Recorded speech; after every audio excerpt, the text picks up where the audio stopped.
Thank you for joining me for this auditory journey through Camperdown Park.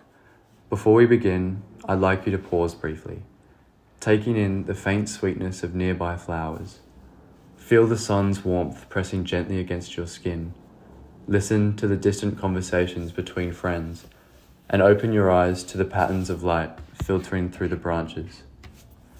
By immersing you in a tapestry of stories and memories that lay beneath the surface of this seemingly ordinary park, I will reveal to you that where I am is in the places that have witnessed moments of my life. I also invite you to join me in deep introspection. Reflect on the hidden significance of the places that shape us, how forgotten memories find refuge here, how fleeting moments and people leave their imprints. Consider too our innate desire to be remembered, to leave a mark that resists the slow erasure of time. As we begin walking, look to your right and you'll see a bench nestled beneath an old tree. It was here 4 years ago that I had my first kiss. The memory is still vivid. I was nervously joking, kissing a fallen leaf and handing it to her as a playful goodbye. Then she smiled and asked, "Is that the only thing you're going to kiss goodbye?" I wonder how many other first kisses this bench has witnessed, silent, steadfast, and etched with the weight of countless beginnings. Continue along the concrete path and you'll see a playground on your right. Over 4 years ago, I found myself here late one night with 3 of my closest friends at the time. We'd been hanging out in a nearby car park when a couple pulled up and offered us cookies, shortbread with strawberry jam at the center. We didn't realize how potent they were until we found ourselves in this very park, dancing barefoot in the sand and talking endlessly about whatever stoned teenagers talk about. I'm no longer close with those friends, but I can still hear the echoes of our laughter lingering in the air, faint reminders of a moment that's long past. Further along, there is a rainbow bench. On this bench, nearly 2 years ago, I told my girlfriend I loved her for the first time. I planned to say it that night as we hopped between pubs, feeling the certainty grow with every moment.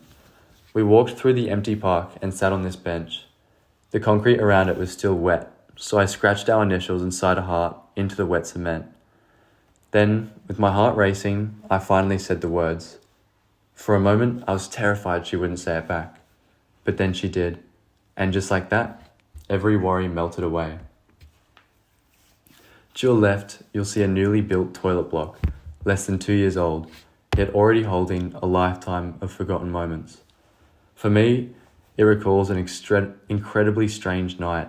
My girlfriend and I had bumped into 2 old school friends, and we sat chatting on the nearby benches.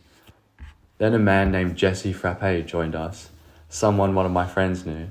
It was clear he was in a state of deep distress, lost in a world of paranoia.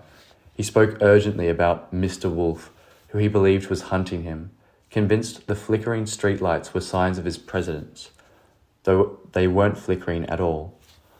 At one point, he even accused me of being a part of it, trying to convince my friends with, "See how one of his eyes is over there and the other's at me?" Before leaving, he simply said, "I'm tired. I have to go to sleep for a long, long time." Following the concrete path, you will walk parallel to a great wall covered in graffiti. There is a spot of blue graffiti that I remember watching come to life a few months ago. It was around 1 a.m. and I had just finished work. As I walked to my car, I couldn't resist dancing along to my music, convinced the streets and the park were empty. But then, in the midst of my dance, I locked eyes with the graffiti artist mid-stroke. For a moment we froze. We were strangers, intruding on each other's solitude, before silently pretending we hadn't noticed each other. Take a right and step into the cemetery. Here, the church, tombstones, and towering trees watch over stories long past. This part of the park has been an important landmark in the lives of so many people around Newtown. Campo Graveyard, infamously known as a popular place for teenagers to hang out, and I spent most of my time hanging out with my friends here. Specific tombstones in this park bring back so many different memories. Ditching school, staying out too late, laughing, crying, of old friends I no longer see. Certain places, like the ones you've seen today, cradle memories like secrets kept safe in the folds of time. Here, moments once lost resurface, brought back by the rustle of leaves, soft whistling of the wind, or the embracing warmth of the sun.